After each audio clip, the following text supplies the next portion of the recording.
وَإِذْ اور یاد کرو جب غدوتا من اہلک آپ صبح کے وقت اپنے گھر سے نکلے اے محبوب صلی اللہ علیہ وسلم تو تبوئ المؤمنین مومنوں کو بٹھا رہے تھے مقاعد للقتال جنگ کے مورچوں میں.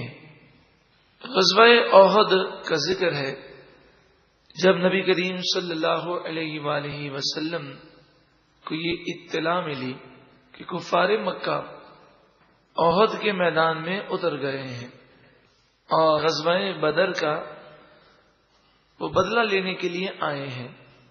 پورے 1 سال انہوں نے تیاری کی اور سن 3 ہجری میں ان کا یہاں پر آنا ہوا. جب نبی اکرم صلی اللہ علیہ وآلہ وسلم کو اس کی اطلاع دی گئی تو آپ نے مسلمانوں سے مشورہ کیا. بعض مسلمانوں نے یہ کہا کہ ہم مدینے میں رہ کر ان کا دفاع کریں اور بعض جو شیرے مسلمانوں نے کہا کہ مدینے سے باہر نکل کر ہم احد کے میدان میں ان کا مقابلہ کریں.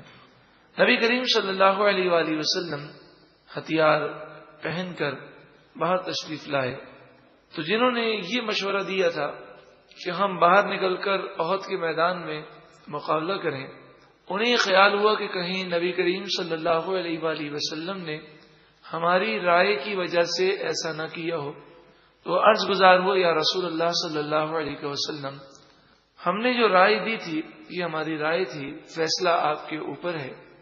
آقا جہاں صلی اللہ علیہ وآلہ وسلم نے ارشاد فرمایا کہ میرا ہتھیار پہننا یہ حق ہے اور پھر آپ جہاد کے لیے روانہ ہوئے.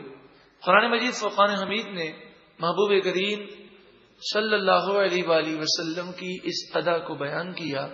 وَإِذْ اے محبوب یاد کیجئے غدوتا جب آپ صبح کو نکلے من اہلک اپنے گھر سے میدان جنگ کی طرف آپ روانہ ہو رہے ہیں اور پھر میدان جنگ میں پہنچ کر تبوئ المؤمنین مقاعد للقتال مومنوں کو جنگ کے مورچوں میں آپ بٹھا رہے تھے اور صفیں ترتیب دے رہے تھے. اس منظر کو قرآن مجید فرقان حمید نے بیان فرمایا. تو یہ بات تو آپ جانتے ہیں محبوب کی ادا بھی پیاری ہوتی ہے. اللہ تبارک و تعالی کی مشیت ہے کہ اس نے نبی کریم صلی اللہ علیہ وآلہ وسلم کو اپنا محبوب بنایا جیسے ابراہیم علیہ الصلوۃ والسلام کو اپنا خلیل بنایا. واللہ سمیع علیم اور اللہ سننے والا علم والا ہے. اس وقت لشکر میں 300 منافقین بھی شامل تھے. 1000 کا لشکر تھا 700 مومنین تھے اور 300 منافقین تھے. ان کا نفاق ابھی ظاہر نہیں ہوا تھا یعنی عام لوگوں کے سامنے ان منافقوں کا نفاق ظاہر نہیں ہوا تھا. ان کا سردار عبداللہ بن ابی تھا. عبداللہ بن ابی نے یہ پلاننگ تیار کی اور کہا کہ میں نے تو کہا تھا کہ باہر نکل کر جنگ نہ کرو, اب یہ باہر نکلے ہیں تو اب ہم انہیں مزہ چکھائیں گے. اور اس نے اپنے ساتھیوں سے یہ کہا کہ جیسے ہی جنگ اپنے عروج پر پہنچے تو تم 300 افراد اس طرح بھاگنا جنگ سے کہ کافروں کے حوصلے بڑھ جائیں اور مسلمانوں کے حوصلے پست ہو جائیں اور مسلمان یہ سمجھیں کہ ہمارے مسلمان بھائی شکست کھا کر اب جنگ سے بھاگ رہے ہیں. اس طرح دوسرے مسلمانوں کے حوصلے بھی پست ہوں گے اور وہ دیکھا دیکھی وہ بھی بھاگنا شروع کر دیں گے.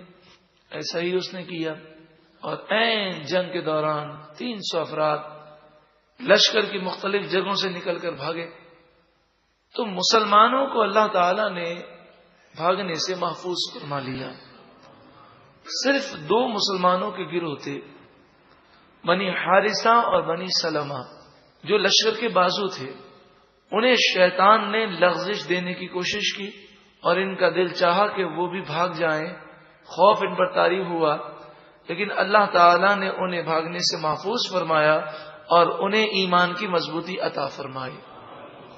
ارشاد فرمایا اذ یاد کرو جب ہمت طائفتان منکم، تم میں سے دو گروہ نے جب ارادہ کیا، بنی حارثہ اور بنی سلمہ، ان تفشلا، انہوں نے یہ ارادہ کیا کہ وہ بزدلی دکھا کر بھاگ جائیں، واللہ ولیہما، اور اللہ نے ان دونوں گروہ کو بھاگنے سے محفوظ فرما لیا۔ اب مسلمانوں کو نصیحت کی جاتی ہے، سمجھایا جاتا ہے کہ اگر 300 افراد بھاگ گئے تو کیا ہو گیا، تمہارا بھروسہ تو اللہ کی ذات پر ہونا چاہیے، چاہے میدان جنگ سے سارے بھاگ جائیں۔ وَعَلَى اللَّهِ فَلْيَتَوَكَّلِ الْمُؤْمِنُونَ، اور اللہ ہی پر مومنوں کو بھروسہ کرنا چاہیے۔ اب اس جنگ کے اندر مسلمانوں کو فتح ہو گئی۔ فتح جب ہو گئی تو مسلمان مال غنیمت حاصل کرنے لگے اور کافروں کو پکڑ پکڑ کر گرفتار کرنے کے لیے دوڑے، یعنی کافروں کا انہوں نے پیچھا کیا۔ نبی کریم صلی اللہ علیہ وآلہ وسلم جس طرف جہاد کر رہے تھے، مسلمانوں کے لشکر کی پیٹھ کے پیچھے ایک پہاڑی درہ تھا، ایک پہاڑی چٹان تھی۔ وہاں پر نبی کریم صلی اللہ علیہ وآلہ وسلم نے 50 تیر اندازوں کو مقرر فرمایا۔ عقیدہ جہاں صلی اللہ علیہ وآلہ وسلم کے بارے میں مورخین متفق ہیں کہ نبی کریم صلی اللہ علیہ وآلہ وسلم کی جنگی حکمت عملی ایسی ہوا کرتی کہ بڑے سے بڑا سپہ سالار بھی آپ کی جنگی حکمت عملی تک نہیں پہنچ سکتا۔ تو آپ نے جنگی حکمت عملی یہ اختیار فرمائی کہ 50 تیر اندازوں کو فرمایا، اس پہاڑی چٹان پر کھڑے رہو اور تمہارا رخ مسلمانوں کی طرف نہیں ہوگا، تمہارا رخ مدینے کی طرف ہوگا، تاکہ پیچھے سے کوئی گھوم کر حملہ نہ کر دے۔ اب مسلمان کافروں کی طرف رخ کر کے جنگ کر رہے ہیں اور پیٹھ پیچھے 50 تیر انداز مقرر ہے۔ کافر بھاگنے لگے تو وہ جو 50 تیر انداز تھے اس میں سے تقریباً 40 تیر اندازوں نے درے سے اتر کر ان کافروں کا تعاقب شروع کر دیا تاکہ انہیں گرفتار کریں اور مال غنیمت حاصل کریں۔ حضرت عبداللہ بن جبیر رضی اللہ تعالیٰ عنہ ان 50 تیر اندازوں کے امیر تھے۔ آپ نے انہیں سمجھایا اور فرمایا، دیکھو مجھے اچھی طرح یاد ہے نبی کریم صلی اللہ علیہ وآلہ وسلم نے ارشاد فرمایا کہ میں جب تک تمہیں حکم نہ دوں تم یہاں سے ہلنا نہیں۔ تو وہ 40 افراد ہی کہنے لگے نہیں، بلکہ بات یہ تھی کہ حضور نے یہ حکم دوران جنگ فرمایا، اب جنگ ختم ہو گئی تو ہمیں کافروں کو پکڑنے میں کوئی حرج نہیں ہے۔ 40 کے قریب یہاں سے اتر گئے تو کافر بھاگ رہے تھے، ان کی نظر پڑی اس درے پر، اس چٹان پر کہ وہ خالی ہے، تو وہ انہوں نے ایک چکر کاٹا اور کافروں کے ایک ٹولے نے گھوم کر اس چٹان کے پیچھے سے مسلمانوں پر حملہ کر دیا۔ اب مسلمانوں کے رخ آگے تھے اور پیچھے سے حملہ ہوا تو مسلمان بڑے گھبرائے اور ابھی وہ سنبھلے، اس دوران بھاگنے والے کافروں نے جب یہ دیکھا کہ مسلمانوں پر کچھ کافروں نے پیچھے سے حملہ کیا ہے تو وہ بھاگتے بھاگتے رک گئے، انہوں نے دوبارہ پلٹ کر مسلمانوں پر حملہ کر دیا۔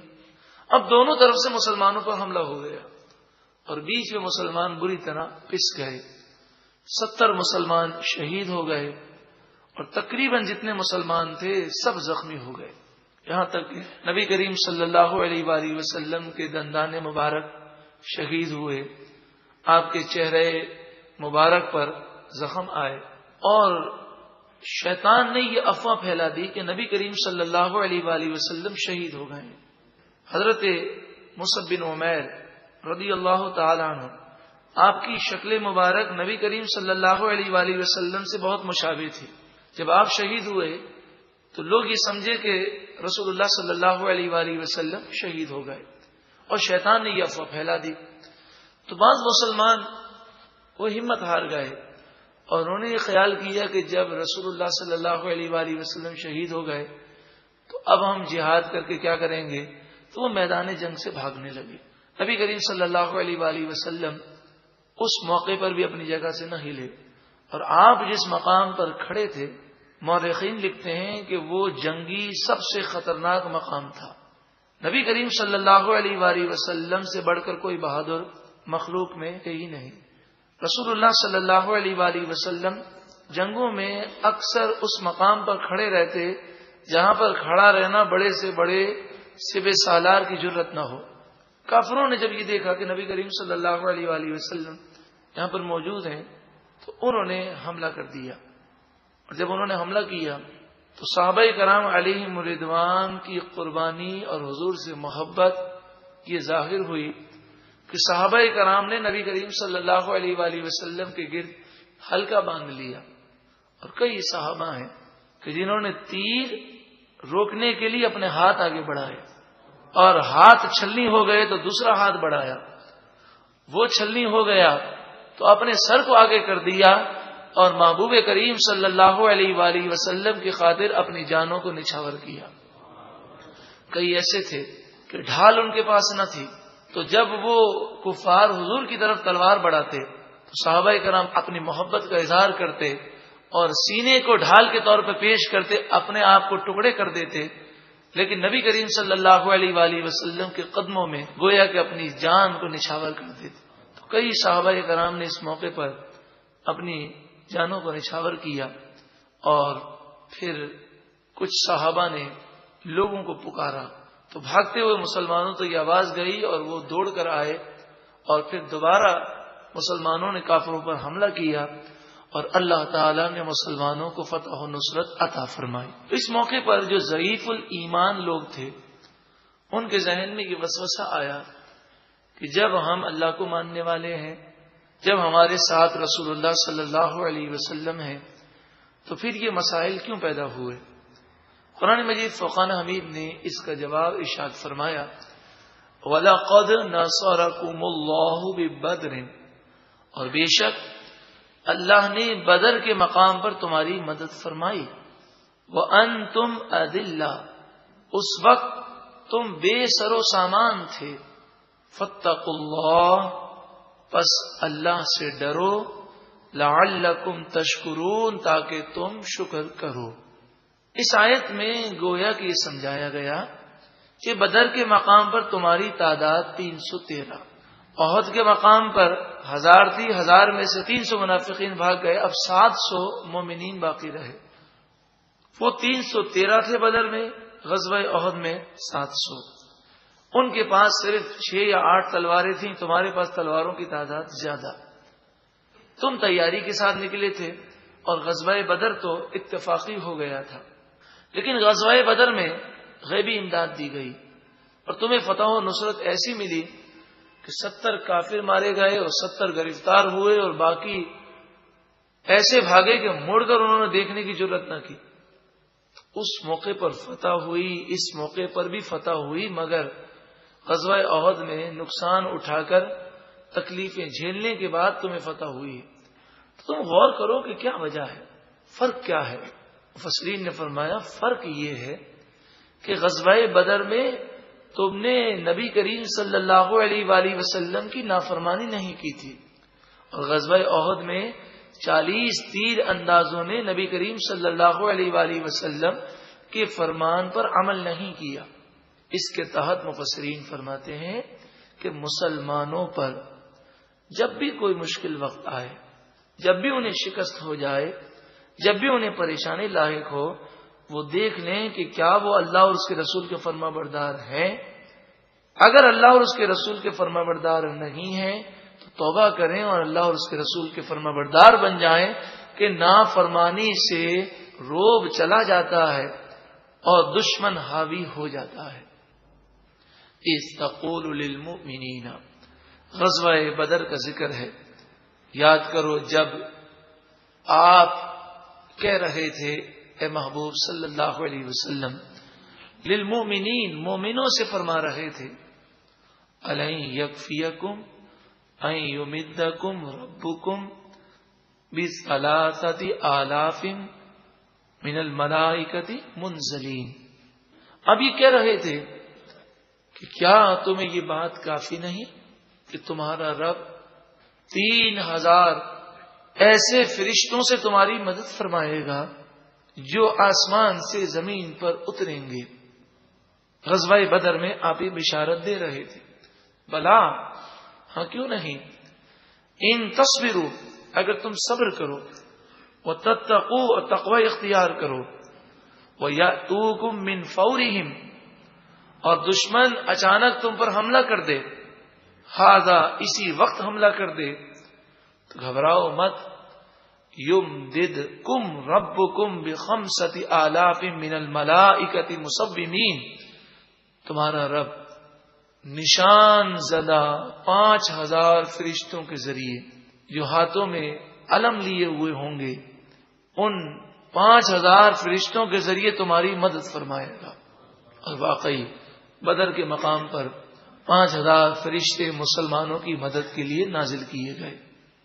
وما جعلہ اللہ الا بشرا لکم، بدر میں یہ مدد اللہ نے تمہاری خوشی کے لیے نازل فرمائی، وَلِتَطْمَئِنَّ قُلُوبُكُمْ بِهِ، اور تاکہ تمہارے دل اس پر مطمئن ہو جائیں۔ وَمَن نَّصْرُ إِلَّا مِنْ عِنْدِ اللَّهِ الْعَزِيزِ الْحَكِيمِ، اور مدد تو صرف اللہ غالب حکمت والے کی طرف سے ہی ہے۔ لِيَقْطَعَ طَرَفًا مِنَ الَّذِينَ كَفَرُوا، غزوہ بدر میں مدد اس لیے کی گئی تاکہ کافروں کا ایک حصہ کٹ جائے۔ 70 بڑے بڑے سردار مارے گئے غزوہ بدر میں۔ او یکبتہم، یا پھر کافر ذلیل و رسوا ہو جائیں۔ فینقلبوا خائبین، پھر وہ ذلیل و رسوا ہو کر پلٹ جائیں۔ تو واقعی ایسا ہوا کہ جو کافر گرفتار بھی نہ ہوئے اور جو قتل بھی نہ ہوئے، وہ جب بھاگ کر مکے گئے تو چاروں طرف سے انہیں ملامت کی گئی اور ان کا روب و دبدبہ ختم ہو گیا۔ لیس لک من الامر شیء، ایک قاعدہ بیان کیا جا رہا ہے، ذاتی اختیار صرف اللہ کے دست قدرت میں ہے، بندے کا کام تو کوشش کرنا ہے۔ لیس لک من الامر شیء، معاملے کا کچھ ذاتی اختیار تمہیں نہیں۔ او یتوب علیہم، اللہ تعالی چاہے تو کافروں کو توبہ کی توفیق دے، او یعذبہم، یا انہیں عذاب دے، فإنہم ظالمون، پر بے شک وہ کافر ظالم ہیں۔ تو غزوہ بدر کا ذکر کر کے مسلمانوں کو سمجھایا گیا کہ اس وقت مدد آئی تھی، تم رسول اللہ کے فرما بردار تھے، اور اس وقت جب تم میں سے 40 افراد نے لغزش کی تو تمام لوگوں پر یہ پریشانی آ گئی۔ اس سے معلوم ہوا کہ چاہیے کہ تمام مسلمان خود بھی اللہ اور اس کے رسول کی فرما برداری کریں اور دوسروں کو بھی اس کی تلقین کریں۔ وَلِلَّهِ مَا فِي السَّمَاوَاتِ وَمَا فِي الْأَرْضِ، اور اللہ ہی کے لیے جو کچھ آسمانوں میں ہے اور جو کچھ زمین میں ہے۔ یغفر لمن یشاء، وہ جسے چاہے بخش دے، ویعذب من یشاء، اور جسے چاہے عذاب دے۔ واللہ غفور الرحیم، اور اللہ بخشنے والا مہربان ہے۔ رحمت کا ذکر ہے اور عذاب کا ذکر ہے، اور پھر اس بات کا ذکر ہے کہ اللہ تعالیٰ بخشنے والا مہربان ہے۔ تو اب اگلے رکوع میں اللہ سے ڈرنے اور خصوصاً سود سے بچنے کا حکم دیا گیا۔